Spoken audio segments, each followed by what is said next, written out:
proses pembahasan revisi Undang-Undang TNI dihentikan.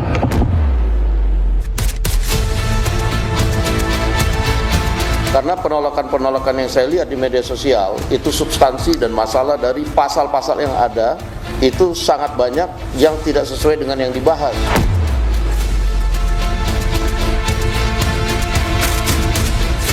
Apa yang sedang dilakukan revisi ini adalah untuk perkuatan TNI sebagai institusi berkenaan misalnya dengan isu penugasan-penugasan, jangan itu kemudian dimaknai sebagai fungsi ABRI, tidak. Undang-undang dibuat harus dengan tadi meaningful participation, jangan pura-pura gitu.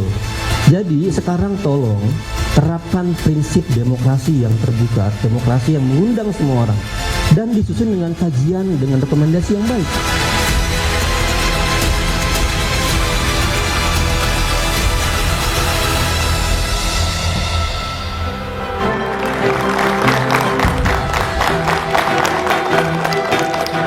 Selamat malam. Pembahasan revisi Undang-Undang TNI akhirnya memasuki babak akhir. DPR dan pemerintah mencapai kata sepakat dan besok Undang-Undang TNI versi terbaru akan disahkan di sidang paripurna DPR. DPR dan pemerintah seakan tak bergeming di tengah kritikan publik dan sejumlah catatan bahwa penolakan terhadap sejumlah pasal dalam revisi ini seakan hanya berlalu lalang. Kekhawatiran publik yang menilai revisi ini bakal menghidupkan kembali dwi fungsi TNI, apakah hanya sebatas kicauan semata? Inilah satu meja The Forum, Undang-Undang TNI direvisi, dwi fungsi TNI kembali dalam tanda tanya.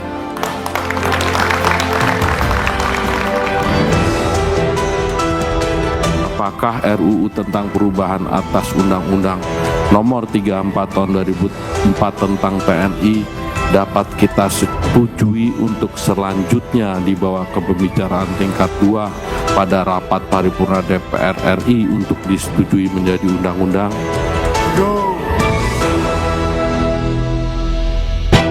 Revisi Undang-Undang TNI meluncur mulus menuju rapat paripurna DPR. Seluruh fraksi di DPR RI setuju RUU TNI dibawa ke sidang paripurna untuk disahkan menjadi undang-undang. Fraksi PDI Perjuangan menyatakan RUU TNI dapat memperkuat hubungan dan kerjasama antara TNI dengan seluruh komponen bangsa, Sehingga meningkatkan kepercayaan publik terhadap situasi pemerintah, sekaligus juga memperkuat kedudukan Tentara Nasional Indonesia dalam bertugas. Kedua, memberikan kepastian hukum dalam penugasan prajurit di ranah sipil. Hal ini bertujuan untuk memberikan landasan yang jelas bagi prajurit TNI yang bertugas di luar bidang pertahanan. Sementara, Menteri Hukum Supratman Andi Aktas mengatakan, melalui RUU TNI, prajurit TNI dapat memberikan kontribusi dalam mendukung pencapaian tugas kementerian dan lembaga. Selain itu, untuk mendukung optimalisasi pencapaian tugas dan fungsi kementerian lembaga dalam mencapai tujuan negara, prajurit Tentara Nasional Indonesia sesuai dengan kekhususannya dapat memberikan kontribusinya. Sebelumnya gelombang penolakan terhadap RUU ini terus disuarakan oleh beragam kalangan karena ada sejumlah pasal dalam RUU ini yang mengancam supremasi sipil dan demokrasi. Koalisi masyarakat sipil juga menuding pembahasan RUU TNI tidak transparan dan terkesan kejar setoran. Rapat pembahasan daftar inventarisasi masalah misalnya terkesan dilakukan diam-diam dan tertutup di sebuah hotel mewah. Pembahasan RUU ini juga dianggap mengabaikan partisipasi publik yang menjadi salah satu prasyarat pembentukan undang-undang. Padahal dari awal gitu ya tidak pernah ada ruang perlibatan partisipasi masyarakat secara bermakna untuk proses pembahasan RUU TNI. Yang kedua, kami juga menyoroti proses yang sangat cepat gitu ya. Salah satu yang paling dikritik adalah pasal 47 yang mengatur jabatan sipil yang diduduki oleh prajurit TNI aktif. Terdapat 14 jabatan sipil yang dapat diduduki prajurit TNI. Koalisi masyarakat sipil khawatir RUU TNI bakal membuat dwi fungsi TNI kembali di negeri ini. BIM itu bermasalah. Terdapat pasal-pasal yang akan mengembalikan mekanisme atau duifungsi TNI di Indonesia. TNI dilatih, dididik, dan disiapkan untuk perang, bukan untuk fungsi non-pertahanan seperti duduk di jabatan sipil. Sejak muncul ke permukaan, revisi UU TNI menuai banyak penolakan. Namun, para anggota Dewan di Senayan terkesan mengabaikan berbagai kritik dan masukan yang disuarakan. Kecemasan dan kekhawatiran publik soal regulasi ini akan menghidupkan kembali duifungsi TNI dianggap berlebihan. Revisi UU TNI ini akan menjadi batu uji komitmen pemerintah dan DPR RI terhadap demokrasi dan amanat reformasi.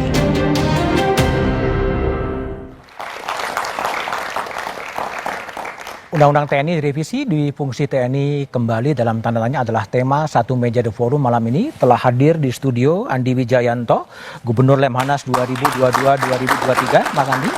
Lalu kemudian ada Bivitri Susanti, pakar hukum tata negara, malam, Bibit. Dan ada Rahlan Nasidik, politisi Partai Demokrat. Saya juga lagi menunggu hubungan dengan Oleh Soleh, anggota Komisi 1 DPR dari fraksi Partai Kebangkitan Bangsa. Oke, saya akan mulai kepada Mas Andi dulu. Mas Andi, tampaknya besok akan disahkan. Memang ada sesuatu target khusus ini harus disahkan besok ya? Anda baca? Ya, kalau dilihat dari prosesnya, terutama yang dibahas inti kan pasal 47 dan pasal 53 ya. Secara pendalaman substansi memang tampaknya tidak membutuhkan perdebatan yang panjang. Saya melihat revisi Undang-Undang TNI yang fokus ke pasal 47 dan 53 ini saya menyebutnya sebagai revisi yang teknokratik. Revisi teknokratik? Ya, bukan revisi yang strategis ya. Misalnya dalam revisi ini kita tidak membahas apakah harus ada perubahan di doktrin kebijakan strategis karena di Rusia, Ukraina muncul perang tipe baru yang disebut sebagai perang hibrida misalnya. Lalu pengaruhnya apa? Misalnya ke operasi militer yang dilakukan oleh TNI. Tidak ada isu-isu seperti itu. Ada penggunaan drone misalnya dalam perang Rusia-Ukraina, atau ada yang disebut sebagai perang wilayah abu-abu, grey zone. Hal-hal seperti itu tidak dibahas. Pembahasannya teknokratik, bahwa di mana pelibatan perwira TNI diizinkan selain di Kemhan dan organisasi Mabes TNI, dan TNI pensiun di usia berapa. Nah, teknokratik karena nanti begitu undang-undangnya disahkan, maka yang akan menjadi penjuru bagi organisasi TNI untuk melaksanakan undang-undang itu adalah bintang 2 yang posisinya asisten personalia baik di Mabes TNI maupun Mabes Angkatan. Ya, karena itu saya menyebutnya ini revisi teknokratik, bukan revisi yang terkait dengan perubahan ancaman, perubahan karakter perang, perubahan teknologi, perubahan geopolitik yang membuat doktrin berubah. Oke, tapi bagaimana dengan apakah terjadi diskoneksi antara perdebatan di DPR dengan masyarakat sipil yang terus sampai sekarang menyerukan penolakan terhadap revisi Undang-Undang TNI? Revisi yang teknokratik ini untuk saya juga merupakan legalisasi dari penempatan perwira aktif yang sudah berjalan selama masa Pak Jokowi, ya selama 10 tahun. Ya, misalnya di pasal 47 yang asli tidak ada kata bencana. Nah, sekarang dimunculkan BNPB. Ya, di pasal 47 asli juga tidak ada kata cyber, yang ada adalah kata sandi. Sekarang dimunculkan kata cyber menjadi pertahanan cyber. Tadinya di revisi yang ada 2 hari yang lalu dimunculkan KKP, karena pernah ada eselon 1 di KKP dari Angkatan Laut. Tadinya dimunculkan, jadi legalisasi dari penempatan perwira aktif yang sudah dilakukan di masa Pak Jokowi. Tapi saya dengar di yang kemarin hilang, ya KKP-nya. Misalnya tentang keamanan laut, ya. Ketika pasal 47 ada, kita belum punya yang namanya Bakamla, kita baru punya Bakorkamla. Ya, kemudian dimunculkanlah Bakamla sebagai evolusi dari Bakamla. Jadi untuk saya ini proses teknokratik yang melegalisasi penempatan perwira-perwira yang sudah berjalan sebelumnya, dengan mungkin yang baru kemungkinan ada di BNN ya. Ya, BNN ada ya. Ya, narkotika. Di pasal 47 itu di drop narkotikanya, tapi kemungkinan di pasal 7 di drop, di pasal operasi militer di drop, tapi di pasal 47-nya kemungkinan dimunculkan BNN. Nah, nanti perdebatan paradigmatiknya adalah TNI berperankah untuk perbatasan? Berperan. TNI berperankah katakanlah untuk bencana? Berperan. Tapi apakah harus ada TNI aktif dalam organisasi itu? Nah, itu belum tentu. Nah, jadi misalnya Amerika Serikat punya Homeland Security. Ya, Amerika Serikat punya satuan anti teror kayak Delta Force, Navy SEAL dan seterusnya. Apakah ada perwira aktif dalam Homeland Security Amerika Serikat? Tidak ada. Tapi apakah Homeland Security bisa meminta bantuan Delta Force? Bisa. Ya, katakanlah seperti itu. Atau katakanlah Amerika Serikat punya BNPB, namanya FEMA. Ya. Apakah di dalam FEMA ada perwira aktif? Tidak ada. Apakah FEMA bisa meminta bantuan militer, misalnya National Guard yang ada di negara-negara bagian untuk menjadi penanggap pertama saat bencana? Bisa. Tanpa ada di struktur FEMA. Ini masalah paradigmatik saja. Kayak misalnya Coast Guard ya. Coast Guard itu di negara lain diarahkan menjadi organisasi sipil. Ya, Coast Guard. Nah, di Indonesia itu hibrida. Ya, organisasi yang pure militer tidak, organisasi yang sipil juga tidak. Karena misalnya kepalanya adalah bintang 3 Angkatan Laut. Ya, tapi Jepang Coast Guard-nya 100% sipil.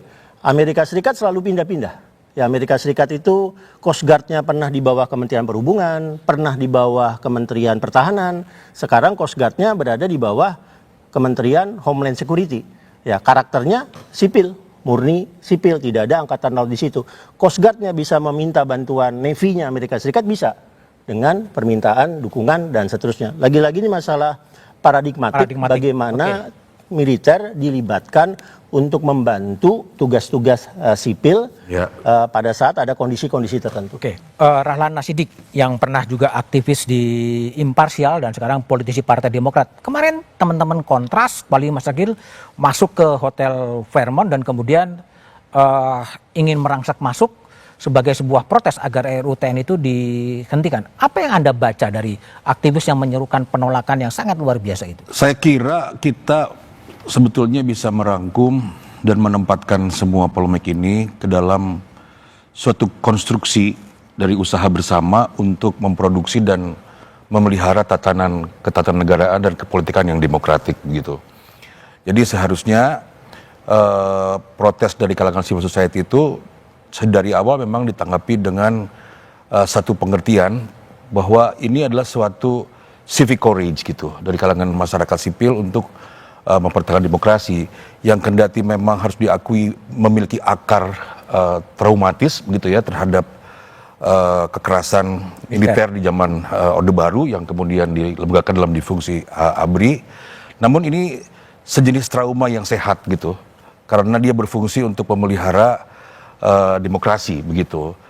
Barangkali kalau kita bisa merujuk kepada satu pendapat dari seorang filsuf yang namanya Judith Sklar begitu, dia menunjukkan bahwa di Indonesia ini ide untuk memelihara kebebasan itu sebetulnya punya akar historis gitu, bukan sesuatu yang semata-mata dipetik dari langit begitu. Jadi dalam konteks konstruksi ini harusnya sedari awal misalnya ini memang dianggap sebagai suatu upaya perbedaan pendapat di dalam konteks memelihara tatanan demokratik itu. Jadi jangan dilihat sebagai suatu ambungan. Satu penempatan yang dituntun sepenuhnya oleh pandangan partisan gitu, sebetulnya begitu. Tapi juga dalam konstruksi yang sama kita bisa mengatakan teman-teman dari kalangan civil society ini juga mestinya bisa melihat bahwa trauma yang sama juga dimiliki oleh kalangan-kalangan lain termasuk partai politik. Karena saya kira nggak ada yang mau partai politik ini yang menginginkan difungsi ABRI kembali. Karena korban pertama dari difungsi ABRI itu pasti adalah kebebasan partai politik. Partai politiknya pasti diberangus begitu. Jadi bukan cuman kalangan civil society yang menginginkan itu. Bukan cuman kalangan politisi dan partai politik, tetapi saya kira juga kalangan militer, TNI juga tidak punya keinginan yang untuk mengembalikan hal itu gitu. Baik misalnya Panglima TNI, saya kira pandangannya bagus. Dia juga beberapa kali mengatakan bahwa kalau mau di jabatan sipil mesti mundur. Kan juga itu pernyataannya sebetulnya kan. Termasuk juga senior-senior TNI seperti Pak SBY misalnya. Yang dengan tegas mengatakan bahwa di fungsi ABRI ini setelah mengalami koreksi sejarah. Dan kita tidak mau menginginkan ini kembali. Dan kemudian untuk dikoreksi kembali gitu. Jadi secara sederhana kita sebetulnya bisa memahami bahwa ini ada keinginan yang bersama-sama untuk memelihara tatanan ketanegaraaan yang demokratik begitu. Oke, baik. Bibip, Anda kan cukup teriak lantang untuk menolak revisi Undang-Undang TNI dan besok kabarnya akan disahkan gitu. Apakah memang suara-suara Anda dan teman-teman itu memang tidak didengar sebetulnya? Menurut saya sih tidak didengar ya, karena kita harus membaca juga situasinya. Tadi ada penggerudukan misalnya. Itu kan juga bukan sesuatu yang dilakukan secara tiba-tiba. Perlu diketahui bahwa upayanya koalisi untuk reformasi sektor keamanan tuh dari zamannya Bang Rahlan juga masih di imparsial, dari Munir juga, dengan Andi Wijayanto. Dari Cak Munir juga, dari Mas Andi juga, kemarin juga cerita tuh beberapa teman. Dan artinya kajian mereka juga sudah banyak. Upaya memasukkan secara resmi juga sudah dilakukan. Tapi tiba-tiba rapatnya ditutup. Nah, kemudian ada yang kedua, waktu setelah penggerudukan itu, koalisi diundang. Tapi kan juga lucu, undangannya tanggal 18 untuk acara tanggal 18 juga. Dan datang tapi kan? Tetap datang. Saya sebenarnya kurang setuju tuh, tapi baiklah gitu ya. Masalahnya juga draftnya juga kami tidak pernah dapat sebenarnya. Makanya tadi kan masih yang ini draftnya mungkin yang udah tinggal 15 atau 16 atau dan lain-lain. Sampai barusan saya masih berdebat sama teman, jadi mana nih yang draft terakhir. Sampai sekarang juga nggak jelas draftnya. Nggak jelas, karena kami dapat dari WhatsApp. Barangkali Mas Budiman juga begitu. Harusnya itu kan ada di website DPR. Yang normalnya kan harusnya begitu. Kenapa yang ini bahkan besok mau diketuk, publik belum tahu. Memangnya serahasia apa? Karena ini undang-undang levelnya, bukan strategi pertahanan gitu ya. Nah ini yang saya kira harus kita baca. Memang proses legislasinya juga cacat. Cacat ya, ada Dan problem di situ. Ada problem besar. Ya. Oke, baik. Apakah betul revisi Undang-Undang TNI akan mengembalikan dwi fungsi TNI seperti pada era Orde Baru? Kita bahas setelah jeda berikut ini. Ya itu memang.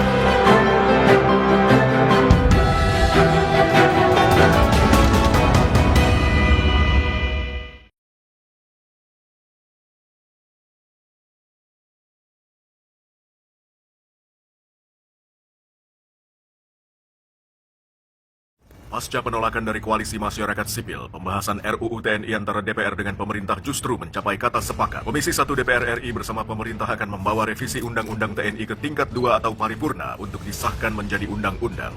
Sejumlah pasal yang dinilai akan mengancam demokrasi dan mengembalikan dwi fungsi TNI ternyata masih dipertahankan. Simak pembahasannya dalam Satu Meja The Forum, Rabu 19 Maret, pukul 8:30 malam, live di Kompas TV.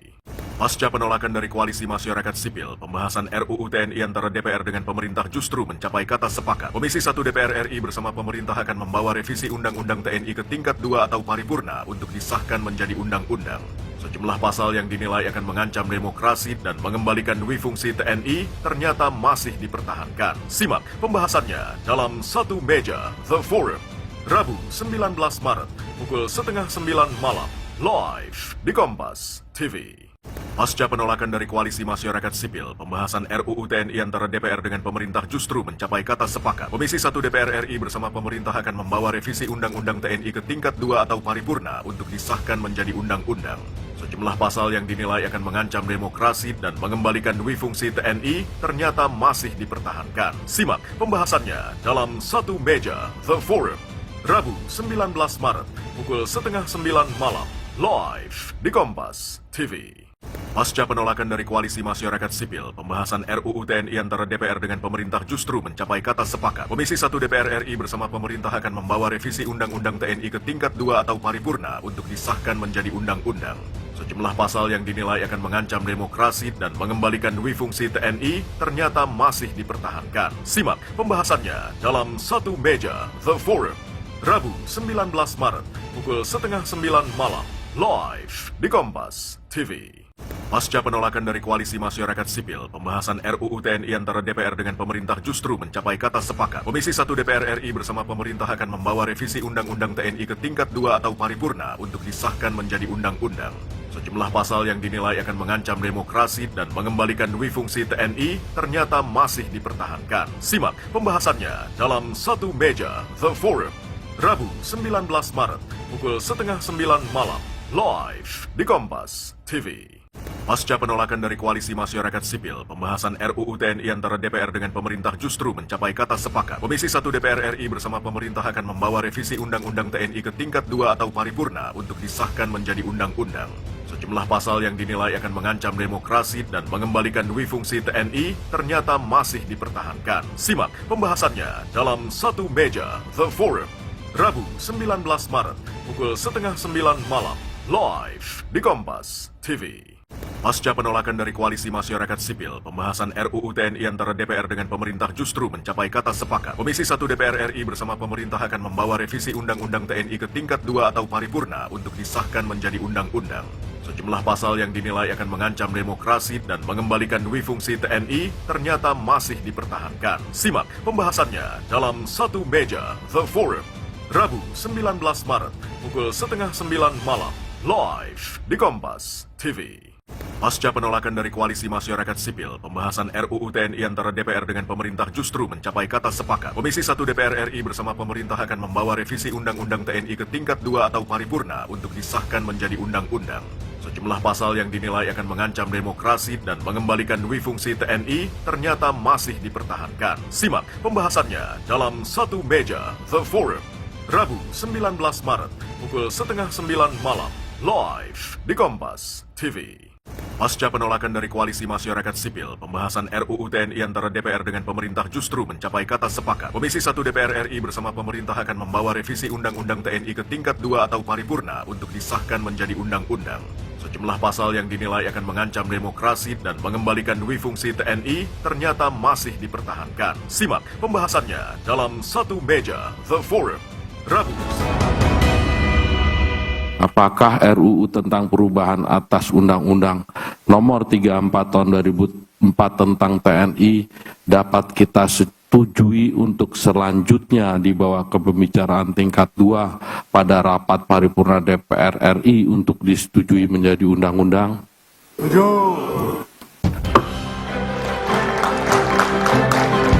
Masih bersama saya Budiman Tanrujo di Satu Meja The Forum. Sudah bergabung bersama saya Oleh Soleh, anggota Komisi 1 DPR dari fraksi PKB. Pak Oleh, malam. Selamat malam. Pak Oleh, saya mau tanya dulu. Besok pasti akan disahkan revisi Undang-Undang TNI meskipun penolakan dari masyarakat sipil, dari Gerakan Nurani Bangsa masih lantang dan mahasiswa masih lantang disuarakan? Hasil daripada rapat-rapat koordinasi dan rapat-rapat konsultasi, pimpinan sudah memutuskan bahwa insya Allah Ta'ala kalau tidak ada perubahan kembali, bahwa agenda paripurna besok akan dilaksanakan. Ada beberapa agenda yang dimana salah satu agendanya itu adalah pengambilan keputusan untuk diminta persetujuan terhadap RUU TNI untuk disahkan menjadi undang-undang. Oke, apakah itu artinya reaksi-reaksi penolakan publik lewat Gerakan Nurani Bangsa, lewat mahasiswa, lewat kampus, itu semuanya sudah diakomodasi oleh Panja dan Komisi 1 DPR?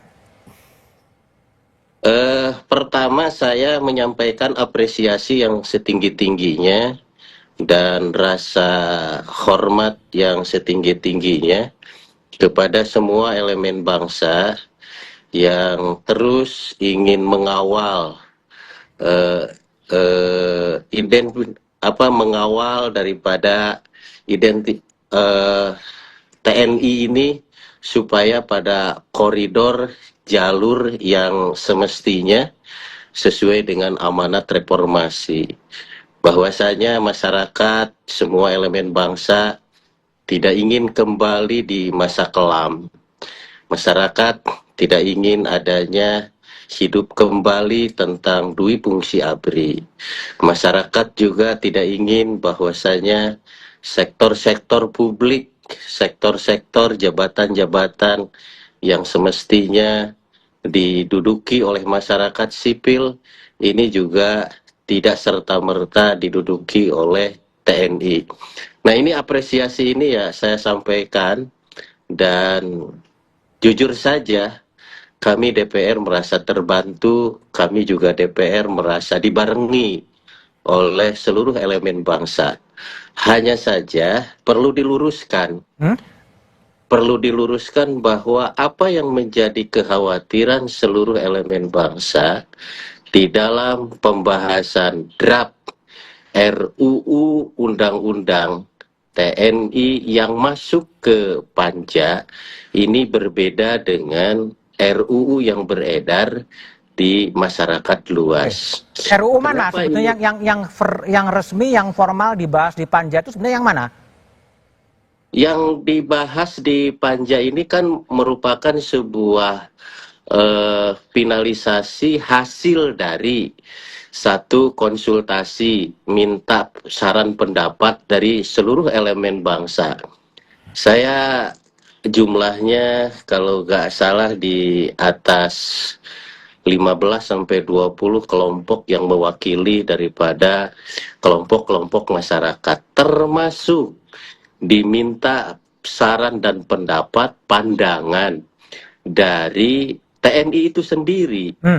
Nah, sehingga kami di Komisi 1 ini betul-betul mendengarkan dan menimbang, banyak menimbang bagaimana aspirasi masyarakat ini harus terakomodir di dalam perubahan undang-undang ini gitu. Di mana itu Mas Oleh yang aspirasi publik yang sudah didengar dan dipertimbangkan dan diakomodasi pada pasal mana? Salah satu contoh misalkan ini juga beredar di publik seolah-olah di naskah akademik misalkan di draft undang-undang yang lama misalkan ini beredar bahwa TNI boleh menduduki jabatan sipil, misalkan kan gitu. Artinya bahwa di sana memiliki makna bahwa Dewi Fungsi ABRI akan hidup kembali, kan seperti itu. Kan begitu kan? Nah, sementara masyarakat kan nggak mau seperti itu.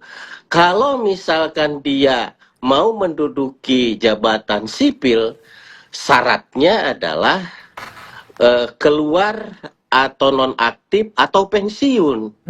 Nah, sehingga kekhawatiran Dewi Fungsi ABRI ini tidak terjadi. Ini kan aspirasi besar yang ditangkap oleh DPR. Nah, kami mendengar dan kami ikut mengawal hal itu gitu. Jadi sudah didengar ya? Sudah didengar. Bib. Jadi aspirasi Anda, Gerakan Nurani Bangsa, Anda yang salah terima informasi atau gimana sih? Jadi perlu kami tegaskan bahwa janganlah masyarakat sipil yang disalahkan, baca draft yang salah, Pak Oleh. Kalau seandainya kami juga tidak pernah diberikan draft resminya yang mana tuh kami tidak pernah diberikan.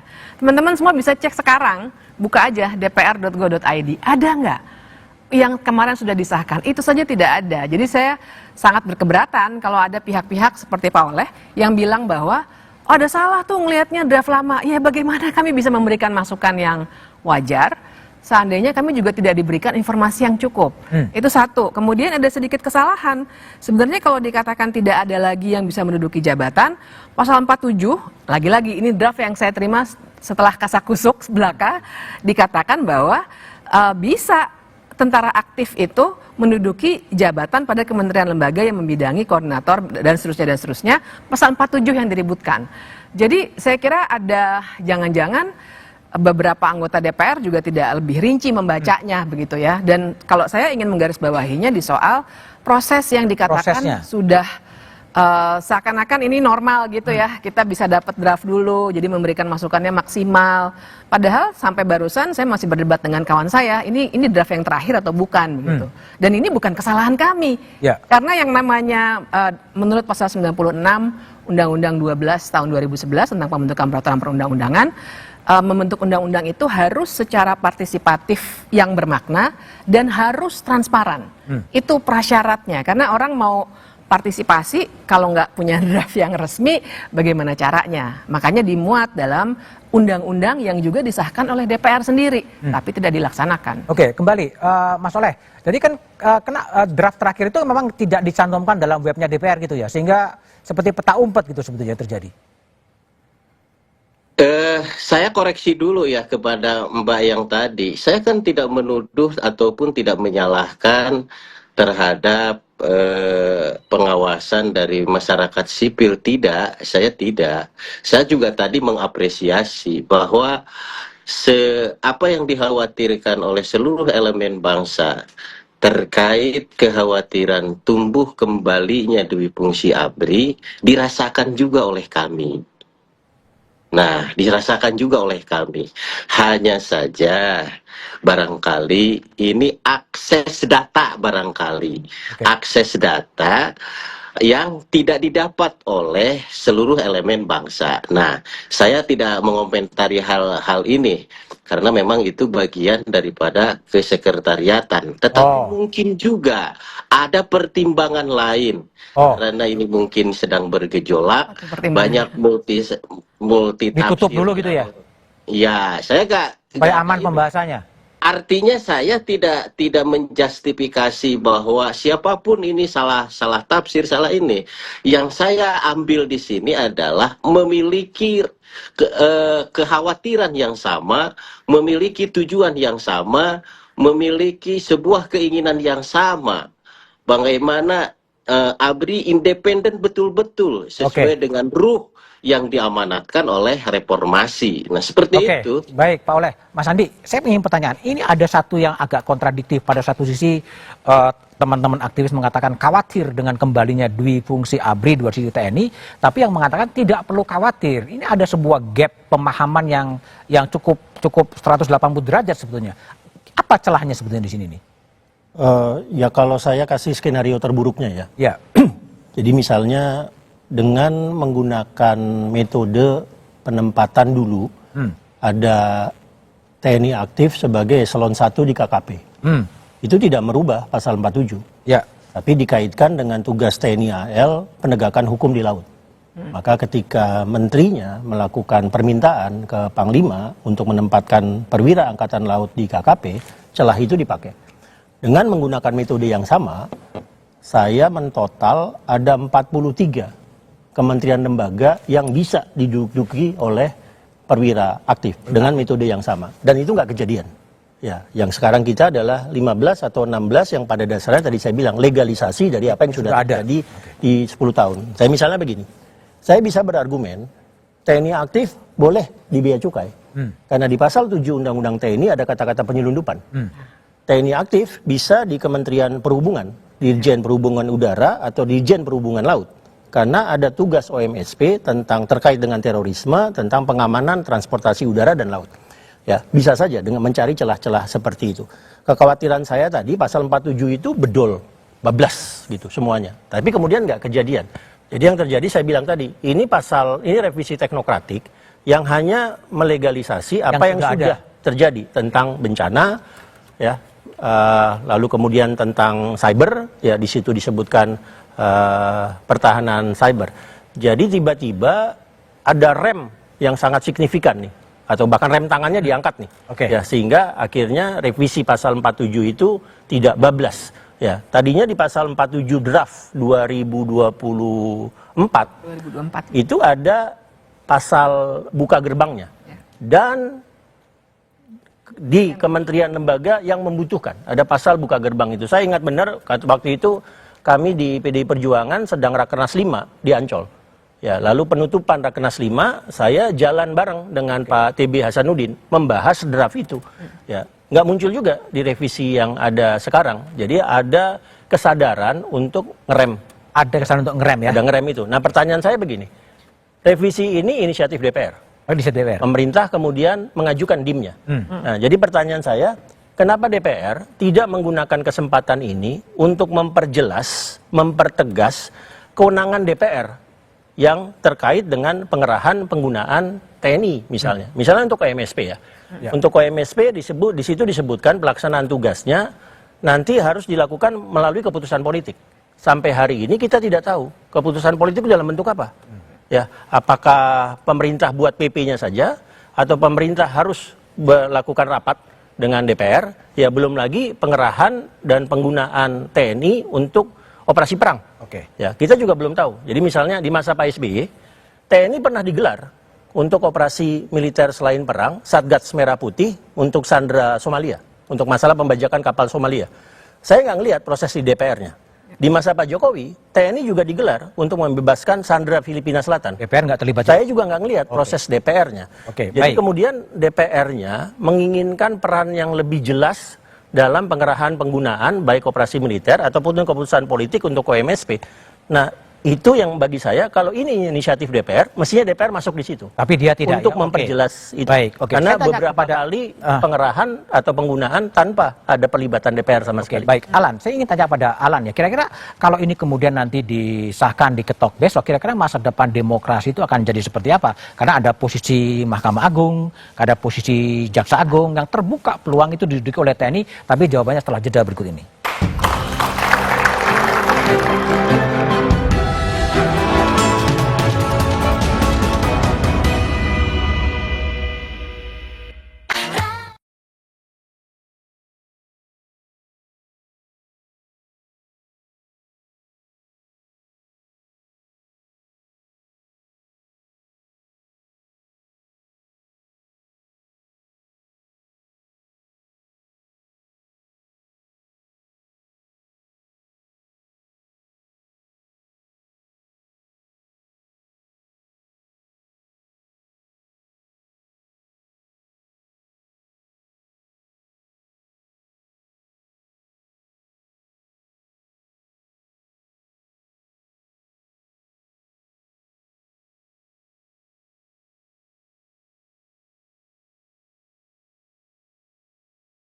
Pasca penolakan dari Koalisi Masyarakat Sipil, pembahasan RUU TNI antara DPR dengan pemerintah justru mencapai kata sepakat. Komisi 1 DPR RI bersama pemerintah akan membawa revisi Undang-Undang TNI ke tingkat 2 atau paripurna untuk disahkan menjadi undang-undang. Sejumlah pasal yang dinilai akan mengancam demokrasi dan mengembalikan duifungsi TNI ternyata masih dipertahankan. Simak pembahasannya dalam Satu Meja The Forum, Rabu 19 Maret, pukul 8:30 malam, live di Kompas TV. Pasca penolakan dari Koalisi Masyarakat Sipil, pembahasan RUU TNI antara DPR dengan pemerintah justru mencapai kata sepakat. Komisi 1 DPR RI bersama pemerintah akan membawa revisi Undang-Undang TNI ke tingkat 2 atau paripurna untuk disahkan menjadi undang-undang. Sejumlah pasal yang dinilai akan mengancam demokrasi dan mengembalikan duifungsi TNI ternyata masih dipertahankan. Simak pembahasannya dalam Satu Meja The Forum, Rabu 19 Maret, pukul 8:30 malam, live di Kompas TV. Pasca penolakan dari Koalisi Masyarakat Sipil, pembahasan RUU TNI antara DPR dengan pemerintah justru mencapai kata sepakat. Komisi 1 DPR RI bersama pemerintah akan membawa revisi Undang-Undang TNI ke tingkat 2 atau paripurna untuk disahkan menjadi undang-undang. Sejumlah pasal yang dinilai akan mengancam demokrasi dan mengembalikan duifungsi TNI ternyata masih dipertahankan. Simak pembahasannya dalam Satu Meja The Forum, Rabu 19 Maret, pukul 8:30 malam, live di Kompas TV. Pasca penolakan dari Koalisi Masyarakat Sipil, pembahasan RUU TNI antara DPR dengan pemerintah justru mencapai kata sepakat. Komisi 1 DPR RI bersama pemerintah akan membawa revisi Undang-Undang TNI ke tingkat 2 atau paripurna untuk disahkan menjadi undang-undang. Sejumlah pasal yang dinilai akan mengancam demokrasi dan mengembalikan duifungsi TNI ternyata masih dipertahankan. Simak pembahasannya dalam Satu Meja The Forum, Rabu 19 Maret, pukul 8:30 malam, live di Kompas TV. Pasca penolakan dari Koalisi Masyarakat Sipil, pembahasan RUU TNI antara DPR dengan pemerintah justru mencapai kata sepakat. Komisi 1 DPR RI bersama pemerintah akan membawa revisi Undang-Undang TNI ke tingkat 2 atau paripurna untuk disahkan menjadi undang-undang. Sejumlah pasal yang dinilai akan mengancam demokrasi dan mengembalikan duifungsi TNI ternyata masih dipertahankan. Simak pembahasannya dalam Satu Meja The Forum, Rabu 19 Maret, pukul 8:30 malam, live di Kompas TV. Pasca penolakan dari Koalisi Masyarakat Sipil, pembahasan RUU TNI antara DPR dengan pemerintah justru mencapai kata sepakat. Komisi 1 DPR RI bersama pemerintah akan membawa revisi Undang-Undang TNI ke tingkat 2 atau paripurna untuk disahkan menjadi undang-undang. Sejumlah pasal yang dinilai akan mengancam demokrasi dan mengembalikan dui fungsi TNI ternyata masih dipertahankan. Simak pembahasannya dalam Satu Meja The Forum, Rabu 19 Maret, pukul 8:30 malam, live di Kompas TV. Pasca penolakan dari Koalisi Masyarakat Sipil, pembahasan RUU TNI antara DPR dengan pemerintah justru mencapai kata sepakat. Komisi 1 DPR RI bersama pemerintah akan membawa revisi Undang-Undang TNI ke tingkat 2 atau paripurna untuk disahkan menjadi undang-undang. Sejumlah pasal yang dinilai akan mengancam demokrasi dan mengembalikan dui fungsi TNI ternyata masih dipertahankan. Simak pembahasannya dalam Satu Meja The Forum, Rabu 19 Maret, pukul 8:30 malam, live di Kompas TV. Pasca penolakan dari Koalisi Masyarakat Sipil, pembahasan RUU TNI antara DPR dengan pemerintah justru mencapai kata sepakat. Komisi 1 DPR RI bersama pemerintah akan membawa revisi Undang-Undang TNI ke tingkat 2 atau paripurna untuk disahkan menjadi undang-undang. Sejumlah pasal yang dinilai akan mengancam demokrasi dan mengembalikan dui fungsi TNI ternyata masih dipertahankan. Simak pembahasannya dalam Satu Meja The Forum, Rabu 19 Maret, pukul 8:30 malam, live di Kompas TV. Pasca penolakan dari Koalisi Masyarakat Sipil, pembahasan RUU TNI antara DPR dengan pemerintah justru mencapai kata sepakat. Komisi 1 DPR RI bersama pemerintah akan membawa revisi Undang-Undang TNI ke tingkat 2 atau paripurna untuk disahkan menjadi undang-undang. Sejumlah pasal yang dinilai akan mengancam demokrasi dan mengembalikan dui fungsi TNI ternyata masih dipertahankan. Simak pembahasannya dalam Satu Meja The Forum, Rabu 19 Maret, pukul 8:30 malam, live di Kompas TV. Pasca penolakan dari Koalisi Masyarakat Sipil, pembahasan RUU TNI antara DPR dengan pemerintah justru mencapai kata sepakat. Komisi 1 DPR RI bersama pemerintah akan membawa revisi Undang-Undang TNI ke tingkat 2 atau paripurna untuk disahkan menjadi undang-undang. Sejumlah pasal yang dinilai akan mengancam demokrasi dan mengembalikan dui fungsi TNI ternyata masih dipertahankan. Simak pembahasannya dalam Satu Meja The Forum, Rabu 19 Maret, pukul 8:30 malam, live di Kompas TV. Pasca penolakan dari Koalisi Masyarakat Sipil, pembahasan RUU TNI antara DPR dengan pemerintah justru mencapai kata sepakat. Komisi 1 DPR RI bersama pemerintah akan membawa revisi Undang-Undang TNI ke tingkat 2 atau paripurna untuk disahkan menjadi undang-undang. Sejumlah pasal yang dinilai akan mengancam demokrasi dan mengembalikan dui fungsi TNI ternyata masih dipertahankan. Simak pembahasannya dalam Satu Meja The Forum, Rabu 19 Maret, pukul 8:30 malam, live di Kompas TV. Pasca penolakan dari Koalisi Masyarakat Sipil, pembahasan RUU TNI antara DPR dengan pemerintah justru mencapai kata sepakat. Komisi 1 DPR Kan nggak ada, sekarang udah terjawab, nggak perlu dikhawatirkan. Semua yang menyangkut soal jabatan aktif dinas militer itu masih berkaitan dengan tugas fungsi pokok dalam bidang pertahanan dan keamanan, ya. Kecuali untuk jabatan sipil yang lain, maka yang bersangkutan ataupun anggota TNI aktif harus pensiun, selesai. Oke, baik Rahlan. Salah satu hal di pasal 47 itu adalah membolehkan TNI aktif duduk di Kejaksaan Agung dan di Mahkamah Agung. Anda khawatir dengan pasal itu? Sejujurnya saya nggak punya kekhawatiran terhadap revisi ini. Kalau memang gini, saya tadi sudah bilang bahwa yang namanya penolakan terhadap fungsi ABRI ini adalah sesuatu yang sangat punya akar historis yang sangat kuat. Dus pada sebaliknya dukungan terhadap profesionalisme TNI itu juga sangat kuat. Artinya sikap hati-hati masyarakat ini akan terus berjalan dan tidak ada hari libur, begitu Pak Budiman. Nah, mengenai persoalan apakah Jaksa Agung, bukan undang-undang di fungsi ABRI itu bisa kembali, ya kita harus terus cegah dengan Oke, kalau rumusnya adalah soal Kejaksaan Agung dan Mahkamah Agung. Kalau itu kan sebetulnya konsekuensi dari masih adanya peradilan militer kan, sepanjang kita masih belum menempatkan TNI di bawah dalam konteks kejahatan umum itu tidak di bawah pengadilan sipil, ya sepanjang itu pula kan selalu ada kompartemen yang bernama pengadilan militer, dan di situ pasti ada jaksa militer, pasti ada ada juga hakim untuk itu. Jadi memang kalau saya ditanya, kemarin saya diskusi dengan kawan-kawan, saya ditanya apa yang paling saya perhatikan, yang saya paling perhatikan yaitu sebetulnya kalau kita mau menyelesaikan ini soal mengukuhkan supremasi sipil ini, ya PR mengenai pengadilan militer itu yang sebetulnya harus dijawab, diselesaikan begitu. Oke. Nah, Kembali kan ke masih ada. Mas Oleh. Jadi apa sih persisnya rumusan pasal 47 yang membolehkan prajurit TNI aktif duduk di posisi Kejaksaan Agung dan di Mahkamah Agung? Pada dasarnya itu kan di pasal 47 itu hanya menyatakan bahwasanya yang dimaksud dengan pasal 1 ayat 15 kementerian dan lembaga, saya bacakan 1 di bidang koordinator bidang politik dan keamanan. Yang kedua pertahanan negara. Yang ketiga Dewan Pertahanan Nasional. Yang keempat kesekretariatan negara yang membidangi urusan kesekretariatan presiden dan kesekretariatan militer presiden.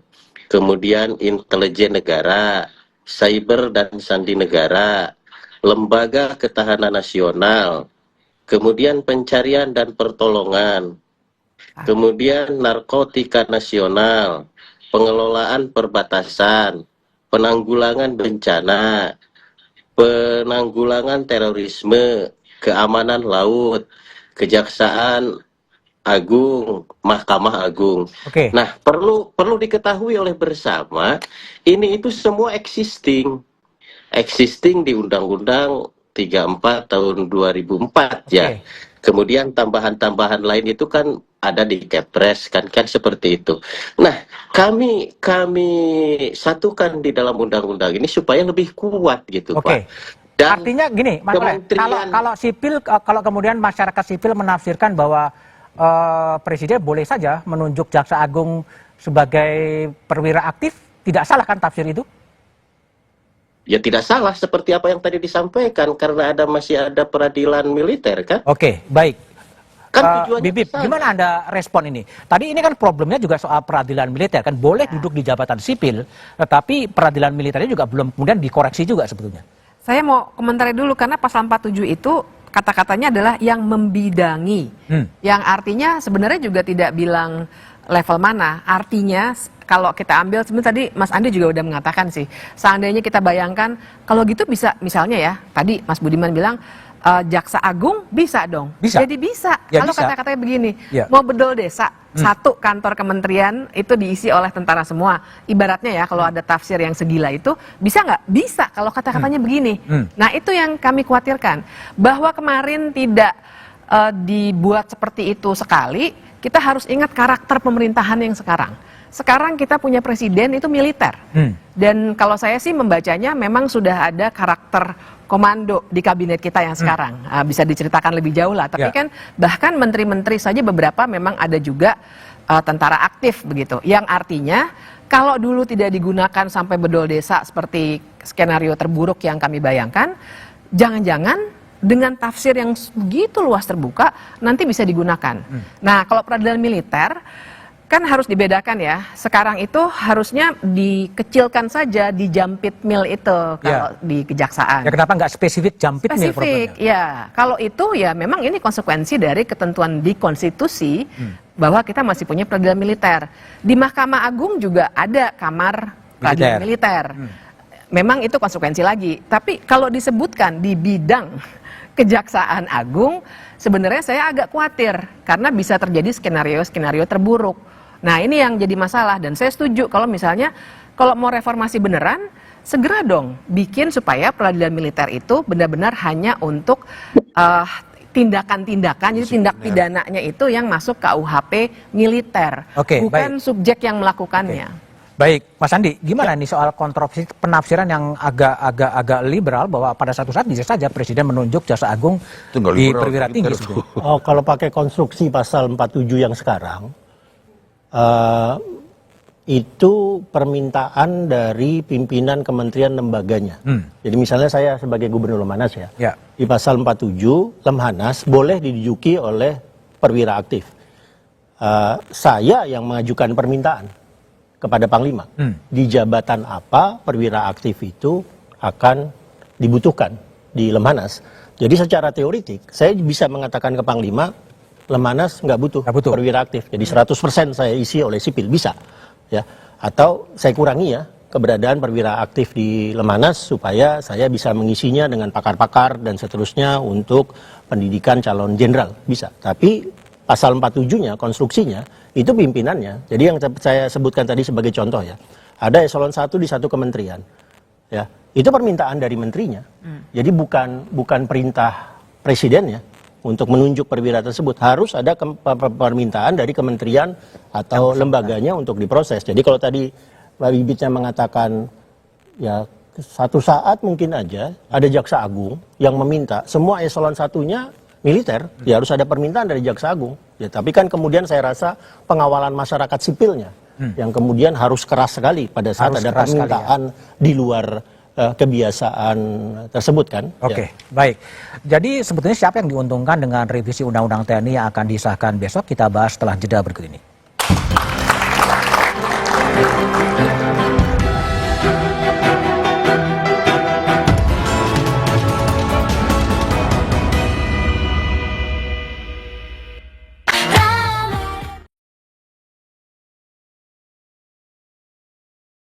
Pasca penolakan dari Koalisi Masyarakat Sipil, pembahasan RUU TNI antara DPR dengan pemerintah justru mencapai kata sepakat. Komisi 1 DPR RI bersama pemerintah akan membawa revisi Undang-Undang TNI ke tingkat 2 atau paripurna untuk disahkan menjadi undang-undang. Sejumlah pasal yang dinilai akan mengancam demokrasi dan mengembalikan dui fungsi TNI ternyata masih dipertahankan. Simak pembahasannya dalam Satu Meja The Forum, Rabu 19 Maret, pukul 8:30 malam, live di Kompas TV. Pasca penolakan dari Koalisi Masyarakat Sipil, pembahasan RUU TNI antara DPR dengan pemerintah justru mencapai kata sepakat. Komisi 1 DPR RI bersama pemerintah akan membawa revisi Undang-Undang TNI ke tingkat 2 atau paripurna untuk disahkan menjadi undang-undang. Sejumlah pasal yang dinilai akan mengancam demokrasi dan mengembalikan dui fungsi TNI ternyata masih dipertahankan. Simak pembahasannya dalam Satu Meja The Forum, Rabu 19 Maret, pukul 8:30 malam, live di Kompas TV. Pasca penolakan dari Koalisi Masyarakat Sipil, pembahasan RUU TNI antara DPR dengan pemerintah justru mencapai kata sepakat. Komisi 1 DPR RI bersama pemerintah akan membawa revisi Undang-Undang TNI ke tingkat 2 atau paripurna untuk disahkan menjadi undang-undang.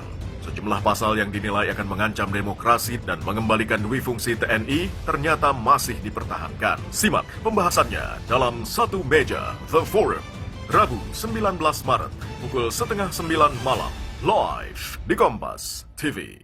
Pasca penolakan dari Koalisi Masyarakat Sipil, pembahasan RUU TNI antara DPR dengan pemerintah justru mencapai kata sepakat. Komisi 1 DPR RI bersama pemerintah akan membawa revisi Undang-Undang TNI ke tingkat 2 atau paripurna untuk disahkan menjadi undang-undang. Sejumlah pasal yang dinilai akan mengancam demokrasi dan mengembalikan dui fungsi TNI ternyata masih dipertahankan. Simak pembahasannya dalam Satu Meja The Forum, Rabu 19 Maret, pukul 8:30 malam, live di Kompas TV. Pasca penolakan dari Koalisi Masyarakat Sipil, pembahasan RUU TNI antara DPR dengan pemerintah justru mencapai kata sepakat. Komisi 1 DPR RI bersama pemerintah akan membawa revisi Undang-Undang TNI ke tingkat 2 atau paripurna untuk disahkan menjadi undang-undang. Sejumlah pasal yang dinilai akan mengancam demokrasi dan mengembalikan dui fungsi TNI ternyata masih dipertahankan. Simak pembahasannya dalam Satu Meja The Forum, Rabu 19 Maret, pukul 8:30 malam, live di Kompas TV. Pasca penolakan dari Koalisi Masyarakat Sipil, pembahasan RUU TNI antara DPR dengan pemerintah justru mencapai kata sepakat. Komisi 1 DPR RI bersama pemerintah akan membawa revisi Undang-Undang TNI ke tingkat 2 atau paripurna untuk disahkan menjadi undang-undang. Sejumlah pasal yang dinilai akan mengancam demokrasi dan mengembalikan dui fungsi TNI ternyata masih dipertahankan. Simak pembahasannya dalam Satu Meja The Forum, Rabu 19 Maret, pukul 8:30 malam, live di Kompas TV. Pasca penolakan dari Koalisi Masyarakat Sipil, pembahasan RUU TNI antara DPR dengan pemerintah justru mencapai kata sepakat. Komisi 1 DPR RI bersama pemerintah akan membawa revisi Undang-Undang TNI ke tingkat 2 atau paripurna untuk disahkan menjadi undang-undang. Sejumlah pasal yang dinilai akan mengancam demokrasi dan mengembalikan dui fungsi TNI ternyata masih dipertahankan. Simak pembahasannya dalam Satu Meja The Forum, Rabu 19 Maret, pukul 8:30 malam, live di Kompas TV. Pasca penolakan dari Koalisi Masyarakat Sipil, pembahasan RUU TNI antara DPR dengan pemerintah justru mencapai kata sepakat. Komisi 1 DPR RI bersama pemerintah akan membawa revisi Undang-Undang TNI ke tingkat 2 atau paripurna untuk disahkan menjadi undang-undang. Sejumlah pasal yang dinilai akan mengancam demokrasi dan mengembalikan duifungsi TNI ternyata masih dipertahankan. Simak pembahasannya dalam Satu Meja The Forum, Rabu 19 Maret, pukul 8:30 malam, live di Kompas TV. Pasca penolakan dari Koalisi Masyarakat Sipil, pembahasan RUU TNI antara DPR dengan pemerintah justru mencapai kata sepakat. Komisi 1 DPR RI bersama pemerintah akan membawa revisi Undang-Undang TNI ke tingkat 2 atau paripurna untuk disahkan menjadi undang-undang. Sejumlah pasal yang dinilai akan mengancam demokrasi dan mengembalikan duifungsi TNI ternyata masih dipertahankan. Simak pembahasannya dalam Satu Meja The Forum, Rabu 19 Maret, pukul 8:30 malam, live.